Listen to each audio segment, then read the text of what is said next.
શહેરમાં બ્રિજોની સ્થિતિ બાદ અમદાવાદ મ્યુનિસિપલ કોર્પોરેશનનું તંત્ર જાગ્યું છે। શહેરના વિવિધ બ્રિજો પર લગાવવામાં આવશે હાઇટ બેરિયર। નદી ઉપરના જૂના બ્રિજ, રેલવે બ્રિજ તેમજ ફ્લાયઓવર બ્રિજ ઉપર હાઇટ બેરિયર લગાવવાનો નિર્ણય તંત્ર દ્વારા કરવામાં આવ્યો છે, જેમાં હાઇટ બેરિયર લગાવવાથી બ્રિજ ઉપરથી ભારે વાહનો નહીં થઈ શકે પસાર।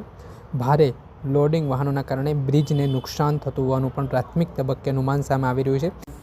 આ મામલે શું કહી રહ્યા છે જયેશ પટેલ, તેમને સાંભળો। આપણે જે વર્ષો જૂના બ્રિજો હોય, જ્યાં હેવી ટ્રકોની અવર જવર વધારે પડતી રહેતી હોય, એનો 2 મહિના પહેલા આપણે હાઇટ બેરિયર લગાવવાનો નિર્ણય કરેલો અને એનું ટેન્ડર પ્રક્રિયા કરેલી હતી, પણ તેમાં એક જ પાર્ટી આવતા અત્યારે હાલ આપણે રીઇન્વાઇટ ટેન્ડર કરેલી। ટેન્ડર પ્રક્રિયા કરવા માટેનો મૂળ હેતુ શું છે? આપણે શું અમલ કરવા માંગીએ છીએ?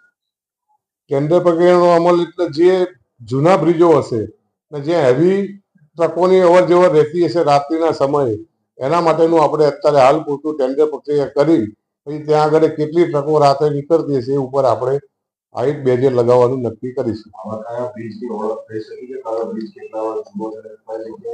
જરૂર છે આપણા હાઇટ એ અધિકારીઓ પછી એકવાર ટેન્ડર પ્રક્રિયા થયા પછી અધિકારીઓ નિર્ણય લેશે। આપણે સાંભળ્યા હતા જયેશ પટેલ, તેમણે આ બ્રિજને લઈને નિવેદન આપ્યું છે।